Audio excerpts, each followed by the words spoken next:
बिस्मिल्लाहिर्रहमानिर्रहीम, अस्सलाम वालेकुम। आप देख रहे हैं सीधी बात बीनर सलीम के साथ। मुल्क की सूरत हाल जो है वो बहुत ही कशीदगी की तरफ बढ़ती जा रही है, इसलिए क्योंकि सियासी अदम इस्तेहकाम मुसलसल बढ़ता चला जा रहा है। इस हद तक बढ़ रहा है कि यूँ लग रहा है कि जैसे इदारों में टकराव किसी सूरत हाल है। ये टकराव की सूरत हाल कोई नई तो नहीं है, लेकिन इसकी जो केमिस्ट्री है वो बिल्कुल मुख्तलिफ है। हमने इस तरह की सूरत हाल माजी में इससे पहले कभी नहीं देखी। माजी में क्या होता रहा है? माजी में ये होता रहा है कि इस्टेब्लिशमेंट और अदलिया सेम पेज पर होते थे और कहीं ना कहीं निशाना तब की मुंतखब हुकूमत हुआ करती थी। और कभी जो मुंतखब हुकूमत है वो अदलिया के हाथों पिसती थी, कभी मुंतखब हुकूमत जो है वो इस्टेब्लिशमेंट के हाथों पिसती थी, और कभी हमने देखा है कि मुंतखब हुकूमत जो है इन दोनों के हाथों पिसती थी। लेकिन इस दफ़ा सूरत हाल ये है कि दो बड़े इदारे, उनके बीच में टकराव की सूरत हाल, यानी अदलिया और इस्टेब्लिशमेंट एक दूसरे के आमने सामने आते हुए दिखाई दे रहे हैं। और सबसे इंपॉर्टेंट चीज़ कि इस बीच में वो हुकूमत, वो सिविलियन हुकूमत और वो मुंतखब हुकूमत जो कि माजी में अदलिया और इस्टेब्लिशमेंट से वफ्तन फवफ्तन बारी बारी पिसती चली आ रही थी, इस टाइम पर उसके ऊपर कोई प्रेशर नहीं है, वो चिल कर रहे हैं, वो चिल कर रहे हैं। लेकिन इस्टेब्लिशमेंट और अदलिया के बीच में एक रेस है और एक वॉर ऑफ ईगोज है। और इस तरह की वॉर ऑफ ईगोज है, जैसे कि एक एग्जांपल आपसे, एक मिसाल आपसे शेयर कर लेती हूँ।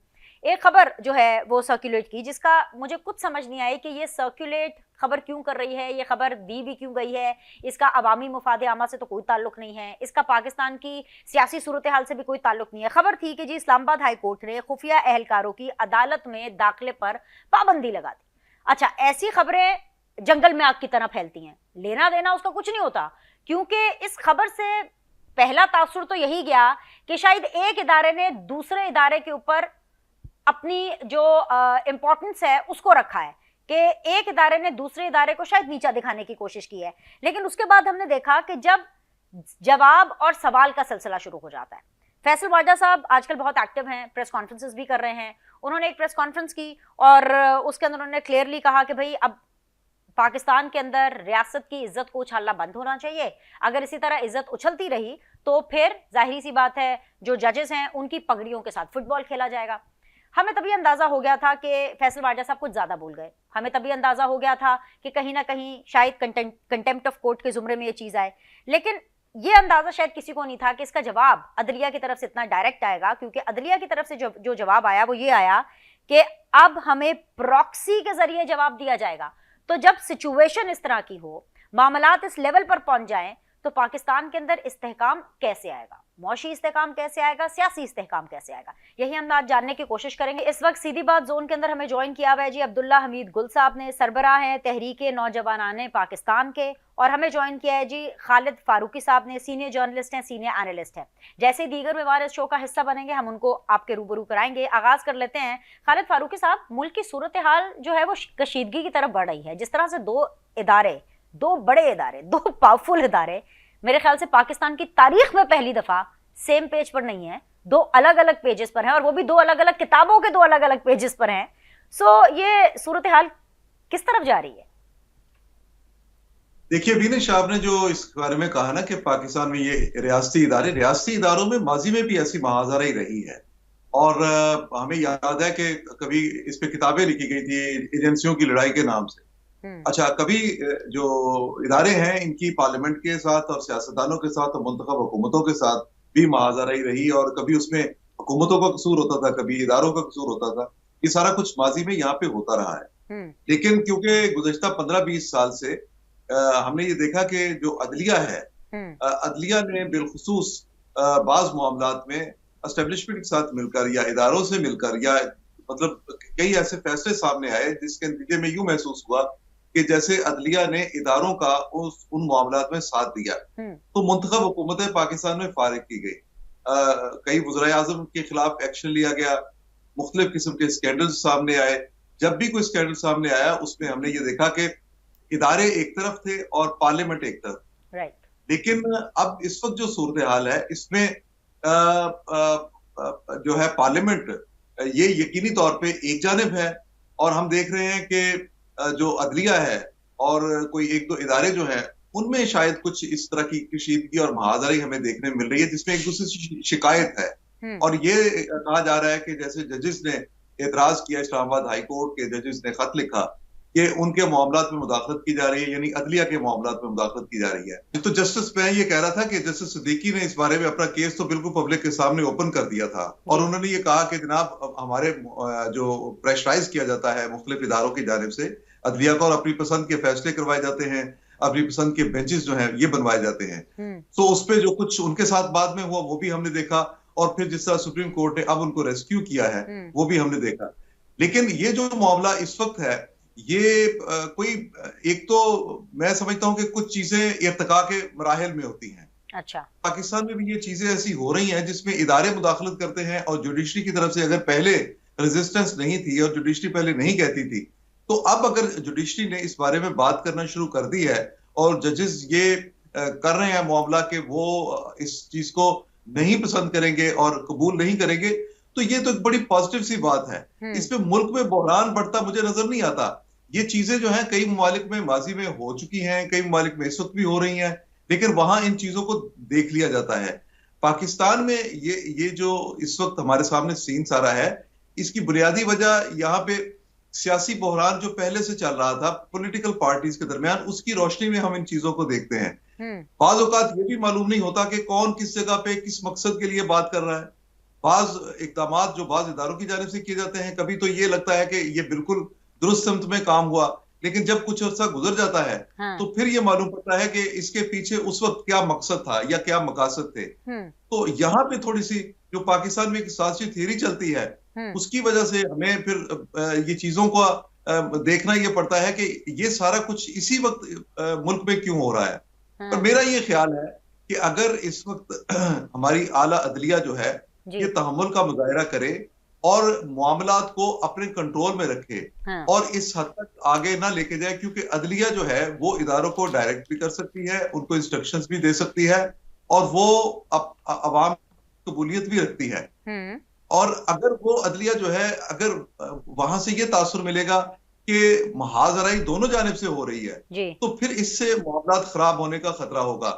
इस वक्त देखिए पाकिस्तान में बड़ी मुश्किल से एक पॉलिटिकल सिस्टम कायम हुआ है। खालिद साहब, मैं तो बल्कि सॉरी फॉर द इंटरजेक्शन, मैं तो ये कहूंगी कि आप बड़ी मोहतात अंदाज में, बड़ी रियायत के साथ इस पूरी सिचुएशन को डिस्क्राइब कर रहे हैं। मैं जरा थोड़ा सा लीवरेज लूंगी। आप कह रहे हैं कि मामलात खराबी की तरफ जाएंगे। जहां से मैं देख रही हूँ और जहां से मैं बात कर रही हूँ, from the point where I am speaking, खराब हो चुके हालात। क्योंकि मुझे आप ये बताइए कि हुकूमत क्या कर रही है? नहीं देखिए, हुकूमत इसमें डायरेक्ट जुडिशरी की तरफ से तो कुछ नहीं कर सकती। हुकूमत के तो अपने इदारे होते हैं। हुकूमत एस्टेब्लिशमेंट और हुकूमत ये मिलके कुछ रास्ता निकाल सकते हैं ना। लेकिन मैंने तो यही कहा कि अगर अदलिया भी उस तरह से वहां भी उस तरह की बयानबाजी या वहां से इस तरह का मौकफ इतना वाज़ेह, इतना ओपन होकर सामने आएगा, फिर हालात खराबी की तरफ जा सकते हैं। जो आप कह रही हैं कि हालात खराबी की तरफ चले गए हैं, मैं बहरहाल अभी इतना ज्यादा जो है इसमें मायूस नहीं हो रहा। मैं तो अभी एक सिस्टम का हिस्सा समझता हूँ चीजों को। चलिए, अल्लाह करे फारूकी साहब आप ठीक हों और मैं गलत हूँ। मैं तो चाहूंगी कि आप ठीक हों और मैं गलत हूँ। देखिए आप ठीक कह रही होंगी, लेकिन देखिए होती हैं चीजें, फिर ठीक भी कर लिया जाता है। इसको होने दें। मैं तो ये समझता हूँ कि सिस्टम को चलना चाहिए और सियासी सिस्टम को चलना चाहिए, और इसमें जितना पार्लियामेंट काम कर सकती है, पार्लियामेंट से अदलिया कह सकती है कि जनाब ये चीजें जो हो रही हैं इस बारे में कानून साजी की जाए। माजी में तो आप देखें ना कि अदलिया जो है उसने बाज़ औक़ात ऐसा किरदार अदा किया जिसमें उसने पार्लियामेंट की जगह पे खुद ही कानून साजी भी कर दी। अब ये मामला जो है एक, क्योंकि मुंतखब पार्लियामेंट मौजूद है, उसमें तमाम सियासी जमातों की नुमाइंदगी है। कोई सियासी जमातें वहां नाराज हैं, कोई खुश हैं, कोई इक़्तिदार में बैठी हैं, कोई इक़्तिदार से बाहर बैठी हैं। वो उनका सियासी तौर पर टकराव, कशीदगी, महाजराई वो चलती रहेगी, उसे चलता रहने दें। लेकिन इसमें फिर इदारों को तहम्मुल और बर्दाश्त का मुजाहिरा करना पड़ेगा। जिस इक़्तिसादी बहरान का असल बात यह है कि जो मुआशी बहरान इस वक्त पाकिस्तान में है, जो हम पहली बार देख रहे हैं कि पाकिस्तान की सड़कों पर कोई बड़ा खतरा नहीं, सिवाय इसके कि जो दहशतगर्दी हमारे एक जानिब से हो रही है, उससे ज्यादा बड़ा हमारी सरहदें वरना महफूज है इस वक्त, और हम एक पीसफुल रह रहे हैं। इसमें अगर हुकूमत को मौका मिले तो मेरा अपना ये ख्याल है कि इदारे मिलके अब भी मामलात को कंट्रोल। जी अब्दुल्ला, यही से बात मैं चाहूंगी कि आप आगे लेकर के जाएं। हुकूमत और रियासत का रवैया अफसोसनाक है। ये जस्टिस मोहसिन अख्तर कियानी साहब के रिमार्क्स थे, ऑब्जर्वेशन थी उनकी एक केस के हवाले से, कि क्या हुकूमत और रियासत का रवैया वाकई ही अफसोसनाक है? बल्कि कुछ चैप्टर्स और कुछ हलकों की तरफ से यह भी कहा जाता है कि हुकूमत एस्टैब्लिशमेंट का साथ दे रही है। क्या इस लेवल तक हम पहुंच चुके हैं कि अब पता चले कि जी कौन किसकी साइड पर है और एक्चुअली कौन कौन आमने सामने है? बिस्मिल्लाहिर्रहमानिर्रहीम, बहुत शुक्रिया आपका। बड़ी खूबसूरत आपने जो इब्तदाइया दिया वो बड़ा बुनियाद था। आपने कहा कि पहले हमेशा जो है वो हुकूमत और जो वो होती अलहदा होती थी, और जो इदारे होते थे यानी कि हमारा अदलिया और हमारी इस्टेब्लिशमेंट वो एक साइड पे होते थे और हुकूमत पर एक दबाव कायम रखते थे, एक चेक एंड बैलेंस का काम किया करते थे। और जाहिर है इसमें ये एक बड़ा सक्सेसफुल मॉडल रहा और चलता रहा। लेकिन 2018 के इलेक्शन के बाद से हुकूमत और जो अदलिया थी वो बिल्कुल फर्क हो गए, और हमने देखा कि जो एस्टेब्लिशमेंट और हुकूमत थी वो इकट्ठे हो गए और अदलिया तनहा महसूस होने लगी। नतीजा ये हुआ कि अदलिया ने अपने एरिया के अंदर जो है जाना शुरू कर दिया, वकला बरादरी, और फिर मुख्तलिफ कॉन्फ्रेंसेस के जरिए उन्होंने अपने आप को असर्ट करना शुरू कर दिया। नतीजा ये निकला कि उससे अदलिया में डिवाइड भी बढ़ा, और जिसका हमने जो है माजी के बंदियाल दौर के अंदर देखा भी कि बहुत शदीद इख्तलाफात आए। ये डिवाइड जो है आज भी मौजूद है। ये शुरू में जब काजी साहब आए तो बहुत अच्छा रहा मामला, और उसके बाद मामलात बेहतर होना शुरू हुए। लेकिन उसके बाद जब नया जो हुकूमत ने एक कानून साजी की बात की और उसके अंदर जो कुछ जज साहिबान की मुद्दत मुलाजमत के हवाले से बात की, तो कुछ जज साहिबान जो थे जाहिर है जो सीनियरिटी में थे उनको जाहिर है ये बात फील हुई, और इट इज जस्ट नेचुरल, मैं उसको अननेचुरल नहीं कहूंगा। लेकिन लग ये रहा है कि जब भी ऐसी सिचुएशन आती है, और मैं आपसे इत्तफाक राय रखता हूं कि हालात खराब हो चुके हैं, क्योंकि उसकी वजह यह है कि अगर हुकूमत जो है वो इस टाइम पे बफर जोन का किरदार अदा नहीं कर सकती, जो कि नजर आ रहा है, क्योंकि हुकूमत खुद कमजोर है, बैसाखियों के ऊपर है, उनकी कोalition हुकूमत है। और हमने देखा कि किस तरीके से बलोचिस्तान के अंदर जो इस टाइम पे मामलात खराब हुए में हैं, जो कश्मीर के अंदर हुए, तो ये फिर रेप्लिकेट खुदा न खास्ता पाकिस्तान के सूबों में न कर जाएं। और अभी जिस तरीके से KPK के जो हमने मामलात देखे, खसूसी तौर पर जो वजीर आला जो उनके हैं बड़े एग्रेसिव एटीट्यूड के अंदर आ रहे हैं, तो फिर इससे नतीजा क्या निकलेगा? नतीजा ये निकलेगा कि हम ये देख रहे हैं कि एक तरफ अदलिया जो है यकीनन वो अपने काम कर रही है, लेकिन साथ ही साथ अदलिया के अंदर जो लाखों पेंडिंग केस पड़े हैं वो भी जो है वो अवाम के अंदर जो है वो गैर मकबूलियत उनकी वजह से जो है वो अब्दुल्ला, इसके ऊपर भी तो डिबेट है ना कि अदलिया सिर्फ अपने ही काम कर रही है, अपने जज की ड्यूल नेशनैलिटी के ऊपर या वो अमेरिकी कार्ड के ऊपर, अमेरिकी पासपोर्ट के ऊपर, उसके ऊपर प्रॉब्लम हो रही है तो उसमें हर हद तक जाया जाएगा। अगर बात ये हम करें, आपने खैबर पख्तूनख्वा के चीफ मिनिस्टर की बात की सर, तो फैसल वाजा साहब भी बता रहे थे कि हमें पता है कि उनको कहाँ से लाया गया है, कैसे लाया गया है। PTI वाले तो ये समझ रहे थे कि हमारे वोटों के जरिए आए हैं, लेकिन फैसल वाजा साहब ने हम सबको बता दिया कि वो कहाँ से आए, कैसे आए।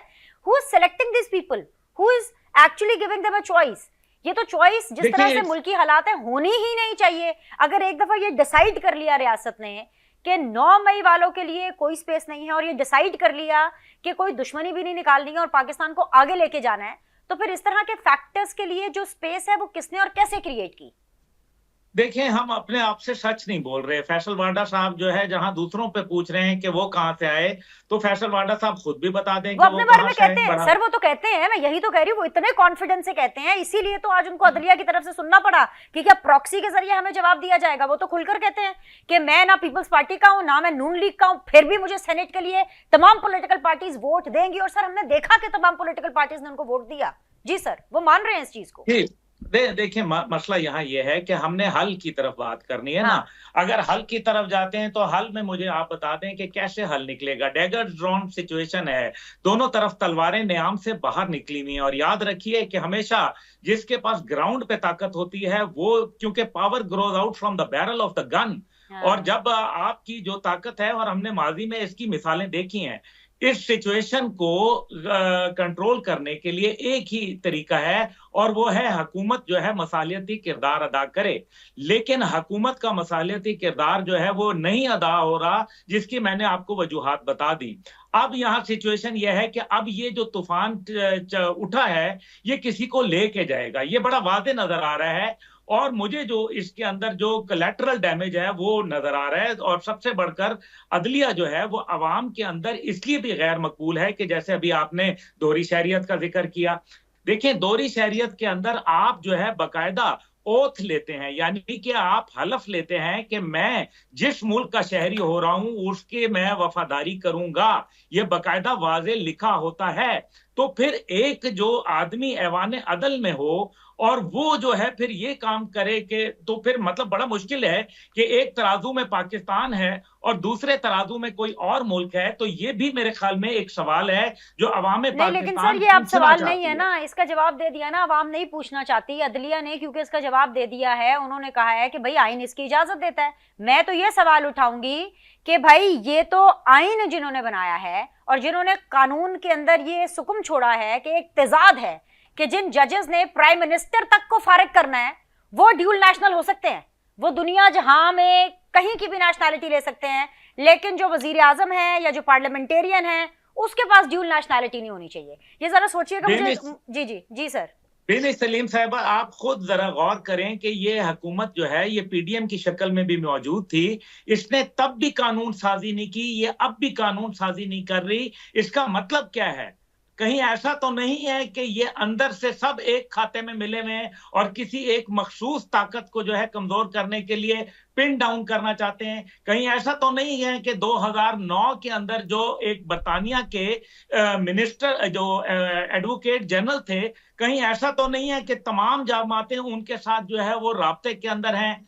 तो ये डोमिनिक ग्रीव उसका आदमी का नाम है और डोमिनिक ग्रीव के साथ ये तमाम जमातें जो हैं जमाइमा गोल्डस्मिथ के मौजूदगी के अंदर मुलाकात भी हो चुकी है, इसको रिपोर्ट किया गया है बकायदा, लेकिन इसको तशहीर नहीं दी गई। अभी क्या मेरे से मुंह से खुलवाती हैं बातें? मुझे तो ये भी पता है कि एक मौसूफ जो है वो पहले ऐसे जज साहब होंगे जो इंशाअल्लाह ताला इंटरनेशनल कोर्ट ऑफ जस्टिस के अंदर जो है उनकी सिलेक्शन होगी। अब उसके सिलसिले में वो कहाँ जाते हैं, किससे मिलते हैं, कौन से मामला तय होते हैं, ये बड़ा खतरनाक खेल है। इसलिए ये जो बड़ा वाजे नजर आ रहा है। फिर क्या हम ये नहीं देख रहे कि जो झुकाव है वो ऑपोजिशन के केसेस की तरफ ज्यादा है? क्यों है? क्या मैं हो सकता है बिल्कुल गलत हूं, लेकिन क्या ये तासुर जो है अवाम के अंदर मौजूद है? मैं बड़े बसद एहतराम, लेकिन लगता यह है कि हमने जब देखा खासतौर पे बंदयाल साहब के दौर के अंदर कि गुड टू सी यू कहा गया, बड़ी बड़ी चीजें की गई, प्रोटोकॉल दिए गए और उसके बाद जो है फिर हमने ये भी देखा कि किस तरीके से मुराद क्या बाकी कैदियों को जो के क्रिमिनल केसेस में वहां मौजूद हैं, क्या उनके पास 4 कमरों का जो है वो एक कोठड़ी है?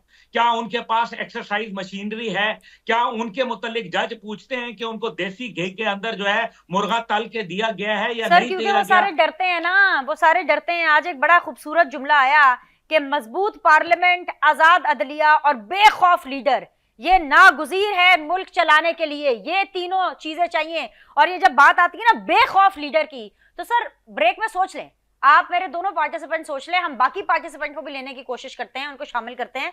ये जो बेखौफ लीडर है ना, इसकी कैटेगरी में मौजूदा पाकिस्तानी टाइम पर कौन कौन आता है जरा ये भी बता दें। ये मैं आपको बता रही हूँ, जो अदलिया की तरफ से हमें एक सॉलिड किस्म का जुमला दिया गया है, जिससे हमें पता चलता है कि इन लाइंस पर सोचा जा रहा है, इन लाइंस पर सिचुएशन को और पाकिस्तान के हालात को देखा जा रहा है। एक ब्रेक लेते हैं, ब्रेक के बाद वापस आएंगे, डिस्कशन को रिज्यूम करेंगे। ब्रेक के बाद जी आप लोग को खुशामदीद कहते हैं। इस वक्त मुझे ज्वाइन किया हुआ है जी अब्दुल्ला हमीद गुल साहब ने, मेरे साथ मौजूद है जी खालिद फारूकी साहब, मुझे ज्वाइन किया है जी आबिद जुबैरी साहब ने, साबिक सदर हैं सुप्रीम कोर्ट बार एसोसिएशन के, मेंबर हैं पाकिस्तान बार काउंसिल के। अस्सलाम वालेकुम, खुशामदीद। और मुझे ज्वाइन किया हुआ है जी ब्रिगेडियर रिटायर्ड फारूक हमीद साहब ने।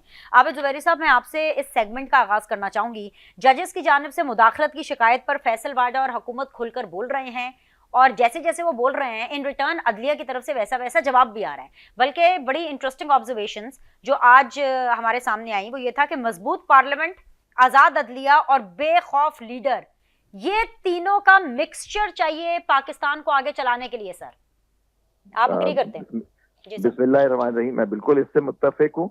और बेखौफ लीडर नहीं और ईमानदार लीडर जो कौम का दर्द रखता हो दिल पे और उसका उसका फाइनेंशियल इंटरेस्ट ना हो अपने बेहतरी करने के लिए। अगर ये तीनों चीजों हो, लेकिन आप देखें आपने कहाँ से मिलेगा ऐसा फरिश्ता? आबिद साहब सॉरी, आपने ईमानदार आपने साथ आगे जोड़ दिया स्लैश ईमानदार, तो मैंने कहा फरिश्ता कहाँ से आएगा? चलाना फरिश्तों का इंसान आज तक दुनिया जो अल्लाह ने बनाई, इंसान को अल्लाह ने खलीफा बना के दुनिया भेजा, ये आपको कुरान शरीफ कहता है।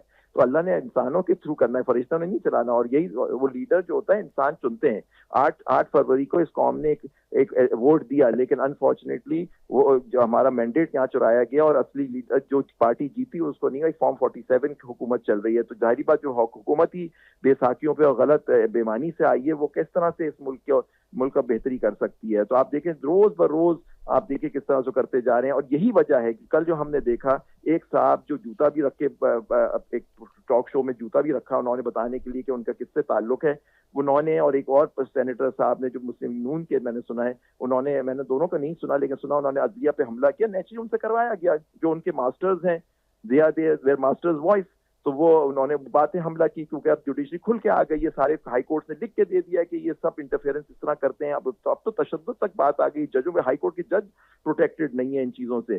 तो अब ये जब खुल के आ गया तो इसकी आजादी, जो हमारी आजादी नहीं होगी अदलिया, और सारे जजों को आजाद होना होगा। आप खुद भी देख रहे हैं कि उनके अंदर भी एक कशमकश चल रही है कि किस तरह आजादी रखी जाए। कुछ जज नहीं चाहते कि मतलब उस तरह के वो एस्टेब्लिशमेंट के साथ नजर आते हैं, उनके साथ शामिल होते हैं। जब तक अदलिया आजाद नहीं होगी और ये जो बातें खुल के आएंगी, इस पर खुल के डिबेट नहीं होगी कि किस तरह से इंटरफेरेंस हो रही है जज को नहीं। अब ये जिन्होंने जो बातें की हैं, अब ये पार्लियामेंट के ऊपर अंदर भी होते तो नहीं कर सकते थे। आर्टिकल 68 कॉन्स्टिट्यूशन का कहता है जजों के कंडक्ट पे आप बात नहीं कर सकते।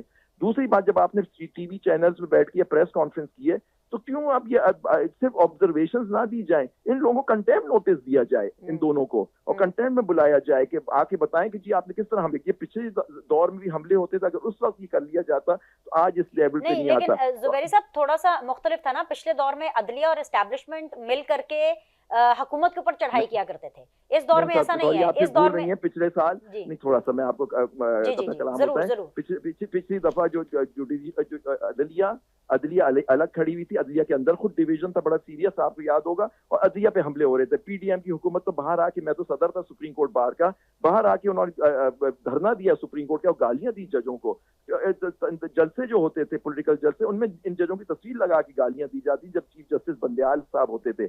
उस वक्त अगर एक्शन ले लिया जाता, इस चीजों को खिलाफ होता, 90 दिन में सुप्रीम कोर्ट ऑर्डर करती रही कि इलेक्शन करा दो, नहीं हुए हमारे मुल्क में इलेक्शन। 90 दिन पे सुप्रीम कोर्ट के ऑर्डर्स को उड़ा दिया गया। तो यही चीज है। अब जब अदलिया ने देख लिया और ये बात खुल के आ गई, उन 6 जजों को जिनको मैं सलाम करता हूँ, इस्लामाबाद हाई कोर्ट के उन्होंने ले लिया, बाकी हाई कोर्ट ने भी अब लिख के दे दिया। तो डिस्ट्रिक्ट जुडिशरी भी आ गई पंजाब की, खासतौर पे उन्होंने कह दिया कि जी इस तरह से इंटरफेरेंस होती है। इस वक्त मामला है कि वो एक्सपोज किया जाए ताकि ये मामला रुके। अगर ये मामला नहीं रुकेगा, आपकी अदलिया आजाद नहीं होगी, तो फिर इंसाफ और कानून की हुक्मरानी नहीं होगी इस मुल्क में, और फिर हम कहीं तरक्की नहीं कर सकते। जो आपने फरमाया कि जी मजबूत, हम पार्लियामेंट क्या, पार्लियामेंट को मजबूत करने के लिए खुद इन लोगों को आपस में सिविलियन और सुप्रीमेसी करें। वो तो खुद बेसाखियों पे आते हैं एस्टेब्लिशमेंट की, उन्हीं के साथ गठजोड़ होती है उनकी। तो क्या पार्लियामेंट इंडिपेंडेंट करेगी? आपने पिछले दौर में देखा, जब हुकूमत खत्म हो रही थी पीडीएम की, एक दिन में 10-10 लोग बैठे होते थे, कोरम पूरा नहीं होता था और लॉ बन जाते थे। बिल्कुल जी। जुबैर साहब, बात मुकम्मल हो गई आपकी? जी बिल्कुल। ऑलराइट, मेरे साथ रहिएगा जरा इसी डिस्कशन को आगे लेके जाते हैं। बड़े इंटरेस्टिंग कमेंट्स आबिद जुबैरी साहब ने दिए हैं। ब्रिगेडियर रिटायर्ड फारूक हमीद साहब, बात तो मैं आपसे वैसे कुछ और करना चाहती हूँ। वो इमरान खान साहब की मशहूर जमाना फोटो, नीले रंग की, एक आसमानी नीले रंग की कमीज में, स्काई ब्लू जिसे कहते हैं, वो फोटो क्या सामने आ गई? मतलब वो तो ट्रेंड चल निकला। काशिफ राणा साहब, क्या क्या ट्रेंड चल रहे हैं जरा बताइए मुझे। सोशल मीडिया के ऊपर इतने बड़े बड़े ट्रेंड चल रहे हैं। वो हमें बताया जा रहा है कि जी इस रंग की कमीजें मार्केट में खत्म हो गई चंद घंटों के अंदर अंदर ही। बात मैंने आपसे इस बारे में करनी है, लेकिन ये जो आबिद जुबैरी साहब ने कहा है, एस्टैब्लिशमेंट वर्सेस जुडिशरी, सर ये मामला तो बड़ा सीरियस होता जा रहा है। ऐसी बात नहीं लग रही आपको ब्रिगेड साहब? पहली बात मैं ये जुडिशरी वाली बात करूं, बिस्मिल्लाह रहमान रहीम। बहुत शुक्रिया बिनेश। बिल्कुल, मैं आपको एक बात बताऊं, जुडिशरी जो है ये last hope of the state होती है। अगर पाकिस्तान के अवाम के एतमाद जुडिशरी में खत्म हो जाए, it's all over, the party is over for the state. मैं समझता हूँ कि अभी भी जुडिशरी में पाकिस्तान के अवाम देखते हैं कि उनका एतमाद है कि मुश्किल से मुश्किल केस में जुडिशरी और हमारे लॉयर भाई, ठीक है उनके पॉलिटिकल एफिलिएशन है, डिवीजन है उनके आपस में, लेकिन हमेशा जुडिशरी जो है हर मुश्किल वक्त पे वो उठेगी, हमारे लॉयर भाई उठेंगे और वो पाकिस्तान को क्राइसिस से निकालेंगे। मैं ये समझता हूँ कि ये इस वक्त ये जो खासकर 6 जजेस वाला केस हुआ था, उसके बाद से मैं देख रहा हूँ कि जुडिशरी में एक नजर आ रहा है कि वो अपने आप को रीअसर्ट करने के मूड में है। जुडिशरी के तेवर जो हैं इस वक्त बड़े मैं समझता हूँ बड़े खौफनाक, sorry for using that strong word, लेकिन जुडिशरी के तेवर बड़े नजर आ रहे हैं कि वो they are not prepared to take any kind of well let me use the word nonsense from anywhere, even चाहे पार्लियामेंट हो, गवर्नमेंट हो, कोई और वगैरह आगे पीछे ये वो। तो जुडिशरी जो है इस वक्त मेरा ख्याल है पाकिस्तान के अवाम की जो तवक्कुआत है, पाकिस्तान के अवाम की जो कॉन्फिडेंस है और होप है, उम्मीद है in the future of the state, उसको वो रिस्टोर कर दिया। मैं समझता हूँ कि रिस्टोर करने दें, उनको आजादी से फैसले करने दें। रोक कौन रहा है? कोई भी नहीं रोक रहा, आजादी से फैसले हो रहे हैं तो रोज इमरान खान साहब को रिलीफ मिल रहा है ना। मैं आपके साथ हूँ सर, करने दे रहे हैं तो रिलीफ मिल रहा है। या तो हम ये कहें कि कहा उनको ये जा रहा है कि जी आपने इमरान खान को रिलीफ देना है, अगर ये प्रेशर डाला जा रहा है तो सर फिर तो आप कहें क्योंकि रिलीफ तो मिल रहा है ना। जी मैं कहता हूँ बेशक वो इमरान खान को 200 केसेस में कन्विक्ट कर दें, but as long as the judiciary is doing it independently without any interference from any quarter, even from the lawyers association, even from the political party, हमें कोई इतराज नहीं है। बिकॉज बिलीव नहीं है, मैं बताता हूँ ये सारा मामला शुरू पनामा से। पनामा के बाद से आपने देखे जब वो 5 जो हमारे ऑनरेबल सुप्रीम कोर्ट के जजेस हैं कितना उनको बाय नेम टारगेट किया गया। इस तरह नहीं करते हैं आप। पाकिस्तान के अवाम जो हैं उनको एक गलत लाइन पे लगा रहे हैं। हमने जुडिशरी की मूवमेंट भी देखी, जो लॉयर मूवमेंट चली थी जनरल मुशर्रफ के दौर में, भूल गए आप? और उसके बाद से कैसे चीफ जस्टिस आए थे, उन्होंने कितना अपने आप को असर्ट किया। जुडिशरी जब असर्ट करती है पाकिस्तान के अवाम खुश होते हैं कि good rule of law, constitution और जस्टिस की बात हो रही है। देखें इसी से कौम का मोरल हाई होता है, इसी से कौम की इस्तेमाद रियासत के मुस्तकबिल में बेहतर होती है। अब आगे मैं बात कर रहा हूं, कौम को आप लोग गलत आदतें डाल के फिर आप टैग करते हैं, जुडिशियल एक्टिविज्म की आदतें डाल दी आपने कौम को, और फिर आप कहते हैं कि कौम इससे खुश होती है। आप कौम को ये दे रहे हैं, आप कौम को एक मजबूत पार्लियामान देते, एक मजबूत वजीर आज़म देते, मैं देखती हूँ कैसे खुश नहीं होती कौम। जुडिशियल एक्टिविज्म से खुश होगी? जी सर, जी सर, मैं आ रहा हूँ। We need an honest, sincere, democratically elected leadership. We need a very strong parliament, जहां पे ये ना हो कि 2 दिन के अंदर 50 कानून पास हो गए हों, अंदर 10 बंदे बैठे हों। We don't want a parliament जो कि लड़े सुप्रीम कोर्ट के साथ। यार हमने क्या कुछ नहीं देखा इस मुल्क में। इलेक्शन 90 दिन में होने थे, वो कितने कितने महीने पोस्टपोन हो गए। तो पाकिस्तान का फ्यूचर याद रखें is in the rule of law, justice and constitution end of course जमहूरियत, वो तो है ही है। दूसरी बात ये है कि मैं समझता हूँ कि वाडा साहब ने कल जो बात की है, मैंने भी पूरा घंटा वो तकरीर सुनी उनकी मीडिया पे। Believe me, I was upset in my heart कि यार जरूरत नहीं थी।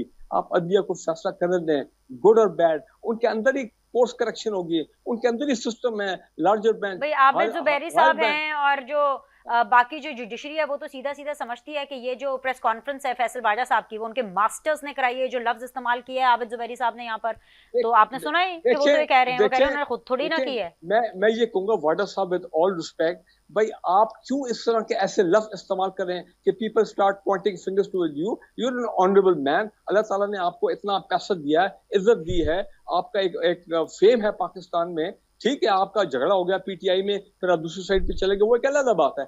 लेकिन इतना अपने आप को आके एक्सपोज नहीं करना चाहिए। आप अवाम के, लेकिन ब्रिगेड साहब मुझे ब्रेक लेना है, एक फैक्ट चेक कर लें। फैसल वाजा साहब दूसरी साइड पे नहीं गए, फैसल वाजा साहब उसी साइड पर हैं जिस साइड पर वो पहले दिन से थे।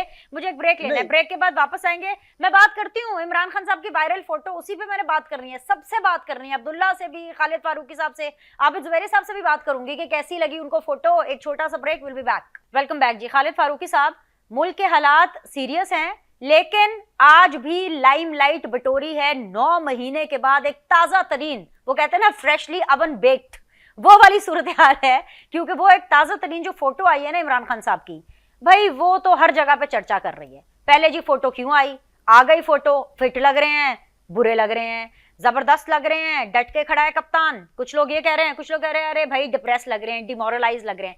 क्या ये मैटर ऑफ डिस्कशन होना भी चाहिए? अच्छा, फिर उसके बाद इंक्वायरी होगी, फोटो बाहर आ गई, आ भी गई, तो इसमें क्या बात है इंक्वायरी की? अवामी मसाइल देखें, लोग गुर्बत से मर रहे हैं और यहाँ पर इमरान खान साहब की एक फोटो है जो कि पता नहीं कितना ट्रेंड कर रही है। Does it needs to be on the priority, sir? जी सर। दिनेश देखिए, ये फोटो में भी बात कर लेते हैं, लेकिन ये जुडिशरी की बात हो रही है। मुझे ये कहा जा रहा है कि जुडिशरी ने पाकिस्तान के सारे मसाइल हल किए और जुडिशरी ने पाकिस्तान का सर फख्र से बुलंद किया। मैं समझता हूं कि जुडिशरी ने पाकिस्तान को बर्बाद किया है। जुडिशरी पाकिस्तान के अवाम के मसाइल की बुनियाद बनी है, वजह बनी है। जुडिशरी ने भुट्टो केस का गलत फैसला दिया था और इसको मान लिया। जुडिशरी ने इफ्तिखार चौधरी के दौर में जुडिशल एक्टिविज्म दिखाया, बाद में पता चला किसके कहने पे एक्टिविज्म दिखा रहे थे। इसमें ब्रिगेडियर साहब भी खुश हो रहे हैं, सारे खुश होते हैं। ये कौन सी जुडिशरी थी इफ्तिखार चौधरी की, जो बाद में ये मालूम हुआ कि इसका मकसद तो किसी को टॉपल करना था। ये जुडिशरी थी जिसने बाद में बाकी फैसले भी, पनामा केस में भी फैसला दिया। पनामा केस का फैसला देने वाले जजेस, ये ठीक बात है, जिसने करप्शन की उसको पकड़ना चाहिए, वो नवाज शरीफ हो, शहबाज शरीफ हो, जरदारी हो, इमरान हो, कोई भी उसको पकड़ना चाहिए। लेकिन जिस मकसद के लिए, जिस तरह प्लान करके ये फैसले दिए गए, क्या हम ये सारा कुछ नहीं जानते? पकड़े उन जजेस को, उनको बुलाएं, अपने फोरम पे बुलाएं, उनसे पूछें कि वो कैसे फैसले देते रहे। नसीम हसन शाह ने जैसे कहा था कि जी हम मजबूर होकर फैसला दे देते हैं, इन जजेस ने कैसे फैसले दिए थे? ये जो आज जुडिशियल एक्टिविज्म नजर आ रहा है, ये तो मैंने आपको शुरू में ये कहा था कि मैं हालात के बारे में तो पूरी उम्मीद हूं पाकिस्तान के बारे में, लेकिन जो साजिशें होती हैं इनका बाद में पता चलता है। असल बात यह है कि इस वक्त जुडिशियल एक्टिविज्म जितना भी हो रहा है, इसका मकसद भी मौजूदा जमहूरी सेटअप को बर्बाद करना है, तबाह करना है, इसको इसके रास्ते से हटाना इसका मकसद है। ये आपको कुछ अरसे के बाद पता चल जाएगा। जजेस का एहतराम अपनी जगह पे, कोई उनके काम में मुदाखलत क्यों करे, अदलिया के मामला में मुदाखलत क्यों की जाए, उनको प्रेशराइज क्यों किया जाए, किसी में ये जुर्रत नहीं होनी चाहिए। जिन लोगों ने, अगर फैसल वाडा का किरदार इतना ही बड़ा है कि एक फैसल वाडा पूरे पाकिस्तान में जेर बहस आ गया, तो फैसल वाडा को आज कोर्ट ने बुला क्यों नहीं लिया? बुला के आज पकड़ लेते। अगर यही जुडिशरी सर बुलाया नहीं, लेकिन जवाब दे दिया ना, जज की तरफ से जवाब आ गया कि भाई फैसल वाडा आप प्रॉक्सी हैं। जी जी सर, देखिए क्यों ये क्यों कहा जा रहा है, ये क्यों कहा जा रहा है? जिनकी प्रॉक्सी है उनको भी बुलाएं, जो प्रॉक्सी बना उसको भी बुलाएं। अगर एक प्राइम मिनिस्टर को, मुंतखब प्राइम मिनिस्टर को कोर्ट बुला सकती है और बुला के 2 मिनट में वजारत उस्मा से फारिग कर सकती है, तो ये क्या मतलब हुआ कि आप फैसल वाडा को बुला नहीं रहे, आप उसको जवाब दे रहे हैं? आपका ये जवाब वजारतें बन जाएगा।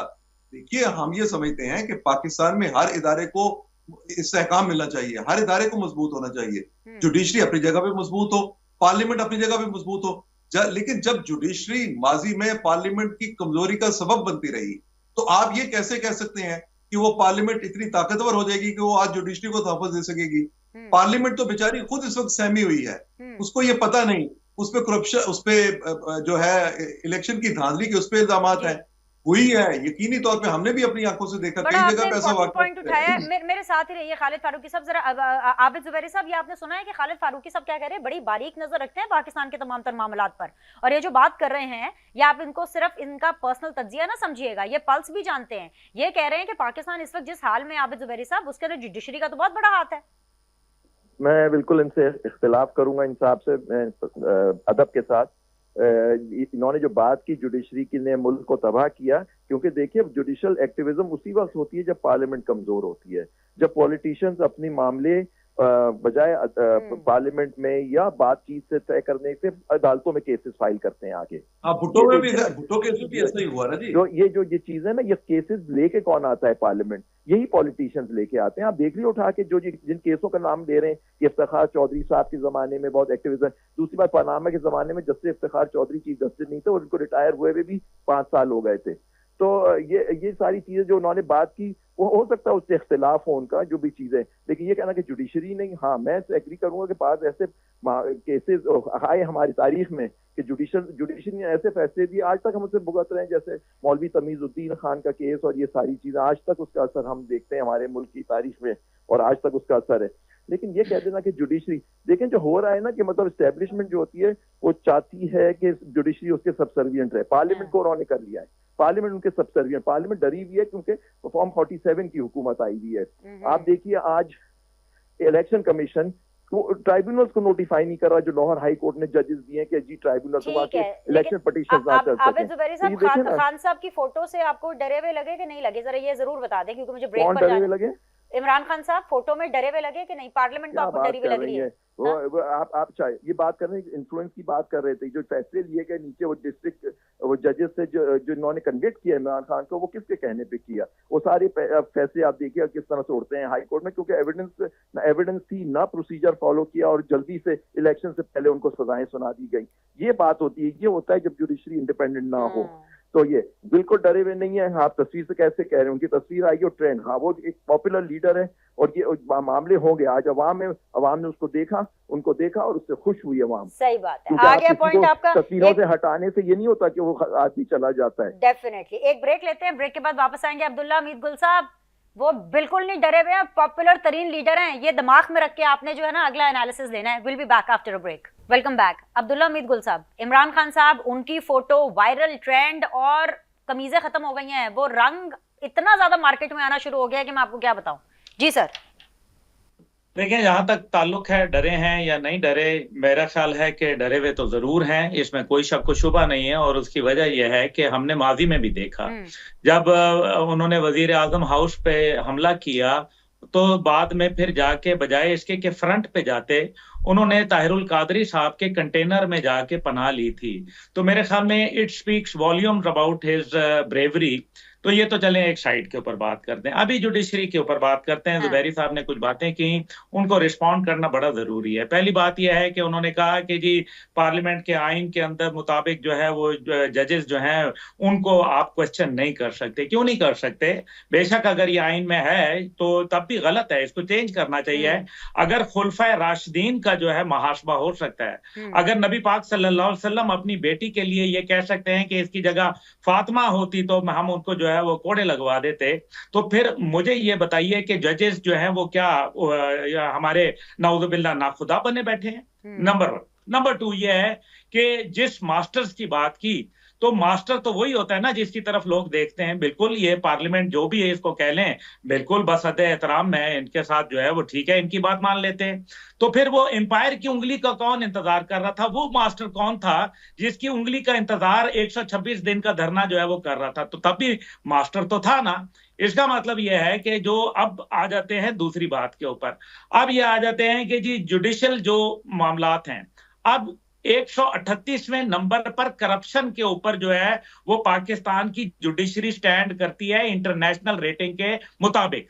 अब मुझे ये बताएं कि मैं आजाद अदलिया का, तो मेरी तहरीक जवानान पाकिस्तान जो है वो उसके मंशूर में आजाद अदलिया है, लेकिन साथ साथ अकाउंटेबल अदलिया भी है, यानी कि अदलिया का मुहासबा भी करना जरूरी है। नाम बताएं 2 जजेस के मैं नाम ले रहा हूं जिनको आज पाकिस्तान की तारीख में कहा बाकिरदार कहा जा सकता है। एक जस्टिस कॉर्नेलियस और दूसरे जो है जस्टिस भगवान दास। तीसरा कोई जज का नाम बताएं जिसके ऊपर 1 रुपए का जो है वो इल्जाम ना हो या किसके ऊपर कोई स्कैंडल ना हो। आखिर क्या वजह है? ये दोनों गैर मुस्लिम थे। Unfortunately this is very sad state. मसला यहां यह है कि अगर ये तमाम मामलात अगर लोगों के पटिशनें हल कर ली जाएं, सिर्फ सियासी मुकदमात नहीं बल्कि जो आम आदमी का, अब जुडिशरी का जरा आप तरीकाकार देख लें। जो भी मुअज़्ज़िज़ जज जो है वो बड़े अदालतों में, हाई कोर्ट में या फिर सुप्रीम कोर्ट में आते हैं, उनका तरीकाकार देखें।